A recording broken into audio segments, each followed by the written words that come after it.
إن الله وملائكته يصلون على النبي يا أيها الذين آمنوا صلوا عليه وسلموا تسليما اللهم صل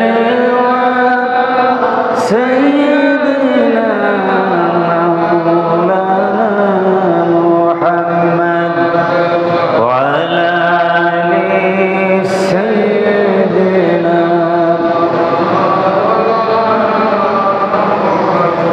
قرآن ভরে মোহব্বতের সাথে পড়ি আল্লাহুম্মা সাল্লি আলা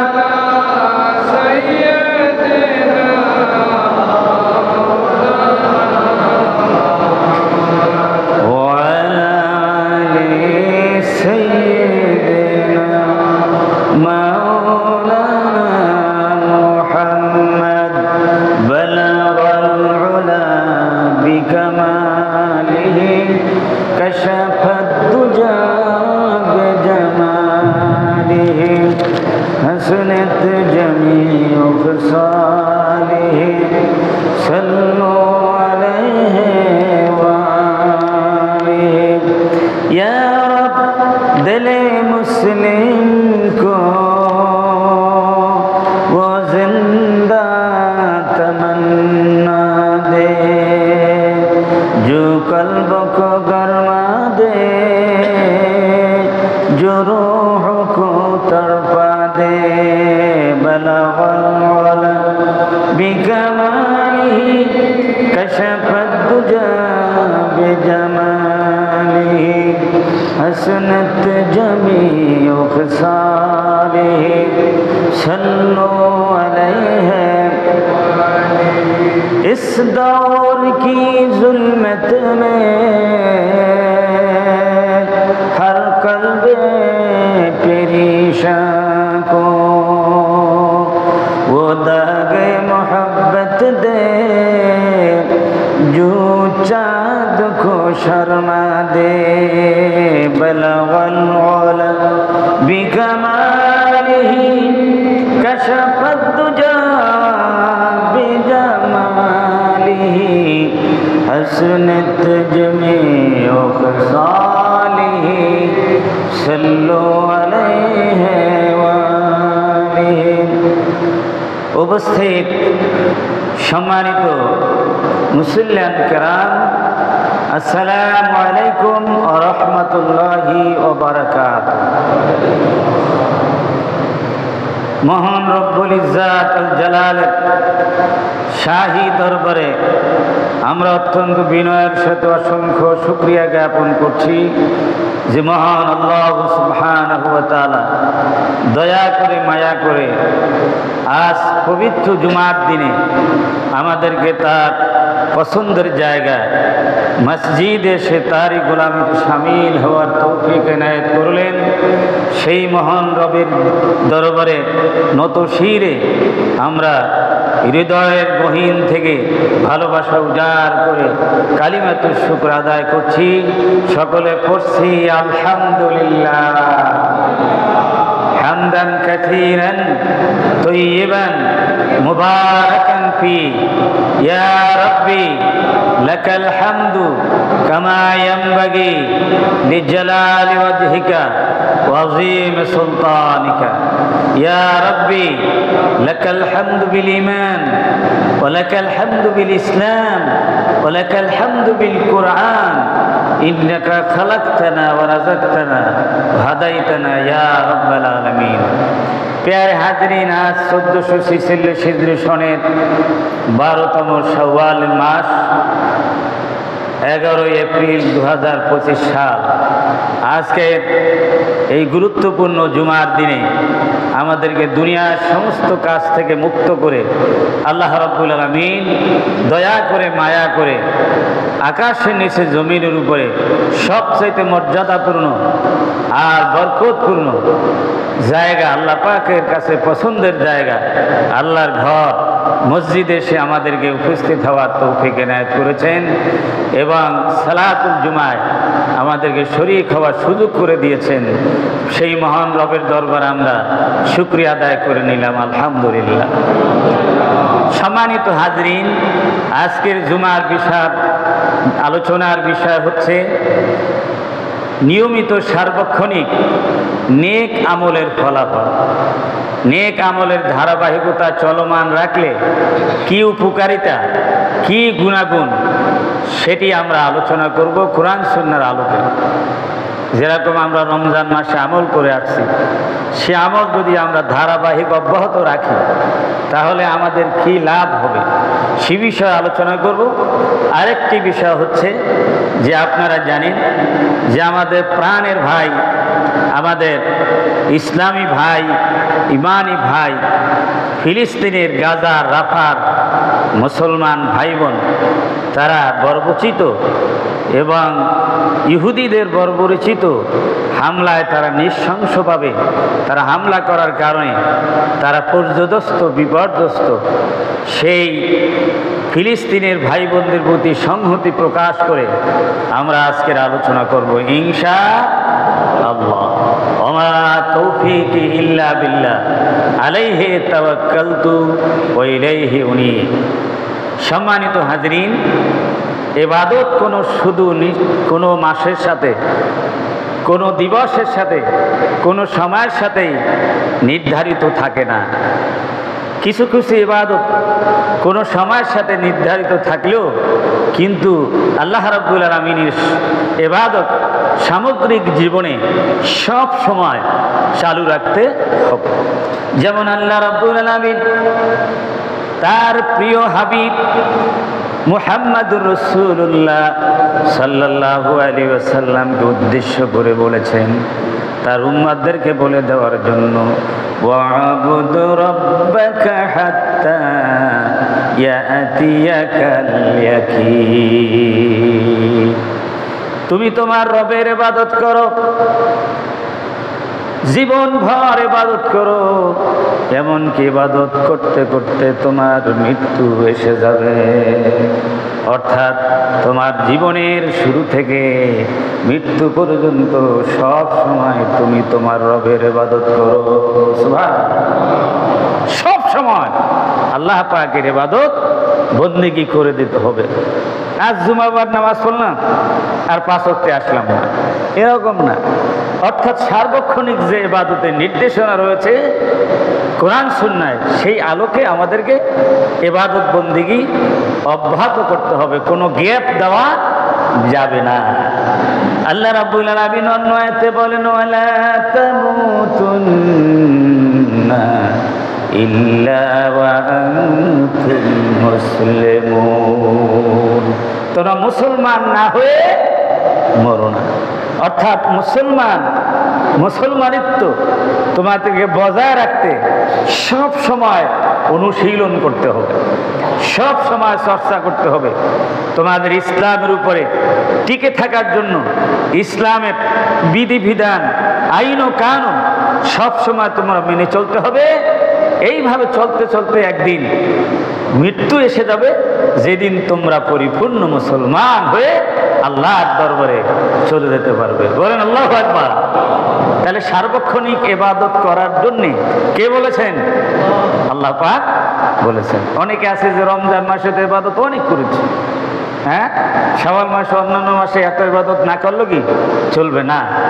রমজান মাসের আল্লাহ একজন আর শাওয়াল মাসের আল্লাহ কি আর একজন?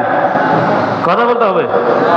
রমজান মাসের যে আল্লাহ, শাওয়াল মাসের আল্লাহ তিনি, পুরো 12 মাসের আল্লাহ তিনি, এবং পুরো 12 মাসেই আমরা আল্লাহর বান্দা। সুতরাং 12 মাস ধরে জীবনের সবটুকুন সময় আল্লাহর ইবাদতে কাটিয়ে দিতে হবে। আর এই জন্যই আল্লাহ রাব্বুল আলামিন মানুষকে সৃষ্টি করেছেন। আল্লাহ পাক বলেন, ওমা খালাকুতুল জিন্না ওয়াল ইনসা ইল্লা লিয়াবুদুন। আমি মানব জাতিকে এবং জিন জাতিকে কোনো অন্য উদ্দেশ্যে আমি সৃষ্টি করি নাই। আমি একমাত্র উদ্দেশ্য হলো আমি আল্লাহ রাব্বুল আলামিনের ইবাদত করবে, তারা দুনিয়া আমার দাসত্ব পালন করবে, আমার প্রতিনিধিত্ব করবে। এই জন্য আমি তাদেরকে সৃষ্টি করেছি। সুবহানাল্লাহ। সুতরাং আল্লাহ রাব্বুল আলামিনের আদেশ অনুযায়ী, নির্দেশ অনুযায়ী আমাদেরকে সার্বক্ষণিক ইবাদত অব্যাহত রাখতে হবে। তাহলে আমরা কি লাভ পাবো? এক নাম্বার লাভ হলো দাওয়ামু ইত্তিসালিল কলবে বিল্লাহ, অর্থাৎ আল্লাহর সাথে বান্দার অন্তরের সংযোগ চলমান থাকবে, যার ফলশ্রুতিতে প্রভুর পক্ষ থেকে বান্দাকে দৃঢ়তা এবং শক্তি দান করা হবে। বান্দার অন্তর আল্লাহর সাথে সংযোগ চলমান থাকবে। আমরা যদি হাজিরা না দিই, অফিসে হাজিরা না দিলে কর্তৃপক্ষের সাথে, বসের সাথে কোনো সংযোগ থাকবে? তাহলে আমরা তাদের থেকে স্বীকৃতি পাবো এবং তাদের থেকে কোনো উপকার পাবো, বেতন পাবো? পাবো না। সুতরাং সার্বক্ষণিক আমরা ইবাদতে যদি মগ্ন থাকি, তাহলে আমাদের অন্তর আল্লাহর সাথে সংযোগটা চলমান থাকবে, যাতে করে আল্লাহ রাব্বুল আলামিনের পক্ষ থেকে আমাদেরকে এই দিনের উপরে মানে দৃঢ় এবং শক্তি থাকার জন্য কওয়াত এবং সবাতের আমাদেরকে শক্তি আল্লাহ পাক দান করবেন। বলেন আলহামদুলিল্লাহ। এই জন্য আল্লাহ রাব্বুল আলামিন বলেছেন, ওয়ামান ইয়াতাওয়াক্কাল আলাল্লাহি ফাহুয়া হাসবুহ, যে ব্যক্তি আল্লাহর উপরে ভরসা করে আল্লাহর ইবাদত করে যায়, আল্লাহ রাব্বুল আলামিন বলেন তার জন্য জীবন যৌবন আখিরাতের জন্য আল্লাহ রাব্বুল আলামিন যথেষ্ট হয়ে যান। তার কোনো চিন্তা থাকে না। সব কিছুর দায়িত্ব কে নিয়ে নেন? সুখ দুঃখের দায়িত্ব কে নেন? নিরাপত্তার দায়িত্ব কে নেবেন? আল্লাহ নিয়ে নেবেন। নো চিন্তা, নো ফুর্তি, তখন আর কোনো চিন্তা থাকবে না। এই জন্য আমাদেরকে সব সময় ইবাদত চালিয়ে যেতে হবে। ভাইরা আমার, দ্বিতীয় উপকারিতা হলো সার্বক্ষণিক ইবাদত চলমান রাখলে কি হবে? আল মুদাওয়ামাতু আলাল আমালিস সালিহাতে সাবাবুল লিমুহাব্বাতির রাব্বিল ইলাহ। বান্দা যখন সার্বক্ষণিক ইবাদত চলমান রাখবে, আল্লাহ রাব্বুল আলামিনের পক্ষ থেকে বান্দার জন্য ভালোবাসা উজাড় করে দেওয়া হবে। আল্লাহ রাব্বুল আলামিন বান্দাকে ভালোবাসতে থাকবেন। ভালোবাসতে বাসতে এক সময় আল্লাহ রাব্বুল আলামিনের প্রকৃত আপন বান্দা হয়ে যাবেন, একান্ত বান্দা হয়ে যাবেন। যখন সেই বান্দা আল্লাহর কাছে দোয়া করলে সব দোয়া কি হবে? কবুল হবে। যে মাল্লাহুল মাওলা ফালাহুল কুল, যে আল্লাহর জন্য হয়ে যায়, আল্লাহ তার জন্য হয়ে যায়। এই জন্য আল্লাহ রাব্বুল আলামিন সূরা বাকারার 222 নম্বর আয়াতে বলেন, ইন্নাল্লাহা ইউহিব্বুত তাওয়াবিনা ওয়া ইউহিব্বুল মুতাতাহহিরিন। নিশ্চয়ই আল্লাহ রাব্বুল আলামিন তওবাকারীদেরকে ভালোবাসেন এবং পবিত্রতা অর্জনকারীকে ভালোবাসেন। তওবাকারী মানে শুধু ইস্তেগফার পড়াই না, তওবার অর্থ ফিরে আসা। যে ব্যক্তি গুনাহ থেকে ফিরে এসে ইবাদত বন্দেগীতে কি হয়ে যায়? মগ্ন হয়ে যায়, নিজেকে নিয়োজিত করে, সেই ব্যক্তি পবিত্র হয়ে যায়। এই জন্য তওবা আর পবিত্রতা এক আয়াতে এনেছেন। যে ব্যক্তি তওবা করবেন, সেই ব্যক্তি কি হয়ে যাবেন? মুতাতাহহির হয়ে যাবেন। তাওয়াবিন মুতাতাহহিরিন, তওবাকারী পবিত্রতা অর্জনকারী কি আল্লাহ রাব্বুল আলামিন পছন্দ করেন। সব সময় আল্লাহর দিকে ফিরে আসতে হবে। আমরা কোন দিকে ফিরে আসবো? দেখেন এই আয়াত আল্লাহ পাক কি বলেন, ইন্না লিল্লাহি ওয়া ইন্না ইলাইহি রাজিউন। নিশ্চয়ই আমরা আল্লাহর জন্য, আমরা কার জন্য?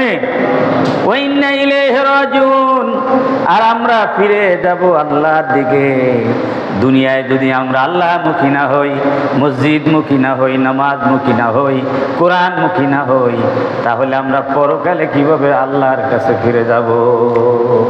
আল্লাহর কাছে ফিরে যেতে হলে আমাদেরকে মুতাতাহহিরিন হতে হবে, পবিত্রতা অর্জন করতে হবে, গুনাহ থেকে, সমস্ত পাপ পঙ্কিলতা থেকে, কুসংস্কার থেকে, আল্লাহর বিরোধী সমস্ত কাজ থেকে পবিত্র করে নিজেকে আল্লাহর কাছে নিজেকে সুপর্দ করে দিতে হবে। এই জন্য হাদিসে কুদসিতে মহান আল্লাহ রাব্বুল আলামিন বলেন, ওয়ালা ইয়াজালু আবদি ইয়াতাকাররাবু ইলাইয়া বিন্নাওয়াফিলি হাত্তা উহিব্বাহু। যে ব্যক্তি আমার বান্দা, আমার যেই বান্দা আল্লাহ রাব্বুল আলামিন, আল্লাহ পাক বলেন আমার নৈকট্য অর্জন করতে থাকে, যে ব্যক্তি আমার নৈকট্য অর্জন করতে থাকে, বিন্নাওয়া ফেলে ফরজ আদায় করার পর, সুন্নাত আদায় করার পর, নফল ইবাদতের মাধ্যমে আমার কাছে অধিক পরিমাণ মহব্বত হাসিল করতে চায়, আল্লাহ পাক বলেন আমি অবশ্যই তাকে নিকটবর্তী করি, উহিব্বুহু, আমি তাকে মহব্বত করতে থাকি। সুবহানাল্লাহ। যে ব্যক্তি নফল ইবাদতের মাধ্যমে, নফল ইবাদত যে ব্যক্তি করবে সে ব্যক্তি ফরজ অবশ্যই আদায় করবে, ঠিক কিনা? ফরজ আদায় করার পর যে ব্যক্তি নফলের মাধ্যমে আমার কাছে আমার নৈকট্য হাসিল করতে চাইবে, হাসিল করতে করতে একদিন তাকে আমি প্রিয় মাহবুব বান্দায় পরিণত করে দেব। বলেন আল্লাহু আকবার। ভাইরা আমার, আল্লাহর নবী বলেছেন, ইন্নাল্লাহ তাআলা ক্বালা মান আদালি ওয়ালিয়ান ফাকাদ আযানতুহু বিল হারবে। যে ব্যক্তি ভাবে নফল ইবাদতের মাধ্যমে আল্লাহর নিকটবর্তী অর্জন করে সে ব্যক্তি ওলি হয়ে যায়। সুতরাং আল্লাহ রাব্বুল আলামিন বলেন হাদিসে কুদসির ভিতরে, যে ব্যক্তি আমার ওলিদের সাথে দুশ্মনী করবে, আদাওয়াতি করবে, শত্রুতা পোষণ করবে, আমি তার সাথে যুদ্ধের ঘোষণা করে দিলাম। যে ব্যক্তি আল্লাহ পারে আপন হবে সেই ব্যক্তি হলো আল্লাহর ওলি। ঠিক আছে? আল্লাহর ওলি বিশেষ কোনো বংশজাত মানুষের জন্য নির্ধারিত নয়, মানে পরিপূর্ণ মুমিন, পরিপূর্ণ মুত্তাকি হচ্ছে আল্লাহর ওলি। এই আল্লাহর ওলিদের জন্য তার সাথে কেউ যদি শত্রুতা রাখে, অর্থাৎ একজন পরিপূর্ণ মুসলমানের সাথে যদি কেউ শত্রুতা রাখে, আল্লাহ পাক বলেন আমি তার সাথে যুদ্ধ ঘোষণা করছি। সুবহানাল্লাহ। তাহলে সেই মুমিন মুত্তাকির পক্ষে কে? আল্লাহ পাক। ওয়া তাকাররাবা ইলাইয়া আবদি বিশাইইন আহাব্বু ইলাইয়া মিম্মা ইফতারাতু আলাইহি ওয়া মা ইয়াজালু আবদি ইয়াতাকাররাবু ইলাইয়া বিন্নাওয়াফিল হাত্তা উহিব্বাহু। আমার বান্দা কোন জিনিস দিয়ে আমার কাছে নৈকট্য অর্জন করতে যায়, যা কিছু আমি ফরজ করেছি তারপরে অন্য ইবাদত বন্দিগি দিয়ে আমার কাছে নৈকট্য অর্জন করতে চাই, তা আমার কাছে প্রিয়। আমার কোনো বান্দা নফল ইবাদতের মাধ্যমে আমার কাছে নৈকট্য অর্জন করতে থাকলে আমি তাকে মহব্বত করি। ফাইদা হাবাবতুহু কুনতু সামাহুল্লাযী ইয়াসমাউ বিহি। যখন আমি তাকে মহব্বত করতে থাকব, তার পরিণতিটা কি? পরিণতি হলো এমন সুন্দর পরিণতি, আমি তার চোখ হয়ে যাই, যেই চোখ দিয়ে সে দেখতে পায়। অর্থাৎ তার চোখটা এমন পুত পবিত্র হয়ে যায়। আল্লাহ চোখ হয়ে যান মানে কি? তার চোখ এত পুত পবিত্র হয়ে যায়, ভালো জিনিস ছাড়া তার চোখে খারাপ জিনিস, গুনার জিনিস দেখতে চায় না, ভালো লাগে না। বলেন আল্লাহু আকবার। ভাইরা আমার, আল্লাহ পাক আরো বলেন ওয়াবাসরাহুল্লাযী ইয়াবসুরু বিহি, আর আমি তার চোখ হয়ে যাই, সেই চোখ দিয়েই দুনিয়ায় ভালো জিনিস দেখতে পায়। ওয়াদাউল্লাতী ইয়াবতাসু বিহি, আর আমি তার হাত হয়ে যাই, সেই হাত দিয়ে সে ধরতে থাকে ওই জিনিস, যেই জিনিস আমি তাকে ধরতে বলি। ওয়ারিজলাহুল্লাতী ইয়ামশি বিহা, আর আমি তার পা হয়ে যাই, সেই পা দিয়ে চলতে থাকে, অর্থাৎ ভালো জিনিস অভিমুখে এসে চলতে থাকে। ওই সালানি লাউতিয়ান্নাহু, আর যখন আমার কাছে কোনো জিনিস চায় কায়ে মনোবাক্যে, অবশ্যই আমি তাকে দান করি। ওই ইস্তাযানি লাউইদান্নাহু, আর যখন আমার কাছে কোনো খারাপ জিনিস থেকে পানাহ চায়, বাঁচতে চায় অনিষ্টতা থেকে, আমি তাকে বাঁচিয়ে দেই। আল্লাহু আকবার। ভাইরা আমার, সুতরাং এই ভালো আমল, নেক আমল, ইবাদত বন্দেগী যে ব্যক্তি চলমান রাখবে, সেই ব্যক্তি আল্লাহর নিকটবর্তী মাহবুব বান্দায় পরিণত হয়ে যাবে। বলেন আলহামদুলিল্লাহ। তখন তার জান মাল ইজ্জতের, দ্বীনের ইজ্জতের, নিরাপত্তার দায়িত্ব কে নিয়ে নেবেন? আল্লাহ রাব্বুল আলামিনের জিম্মায় তখন আমরা হয়ে যাব। এই জন্য আমাদেরকে ইবাদত বন্দেগী আমাদেরকে কি করতে হবে? মানে অব্যাহত রাখতে হবে। আমি কিছু ইবাদত করলাম আর বাকি সময় আমি ইবাদত বন্দিদের থেকে আমাকে সরিয়ে রাখলাম, আবার অকেশনালি মৌসুমি মুসল্লি হওয়ার জন্য আমি সুযোগ খুঁজি, ঠিক না? দুই একটা মাহফিলে অংশগ্রহণ করে সারাক্ষণ গান বাজনার মধ্যে নিমগ্ন থাকলাম। গান মানে মাহফিলে যাই কেন? আমি বড় নেতা, আমি অমুক, আমি তমুক, আমি একটু সামনের কাতার না থাকলে কেমনে হয়?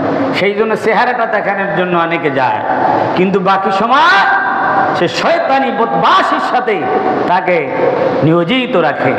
আল্লাহ বুঝি বুঝেন না? আল্লাহ কি এগুলি দেখেন না? কথা বলে না। আল্লাহ কি দেখতে পাই কিনা? সার্বক্ষণিক আমরা কি করতেছি সেইটা আল্লাহ রাব্বুল আলামিন দেখতে পান। কিরে পানিটা করে রাখলো রুজেগের গনেন লা ইলাহা ইল্লাল্লাহ লা ইলাহা ইল্লাল্লাহ লা ইলাহা ইল্লাল্লাহ লা ইলাহা ইল্লাল্লাহ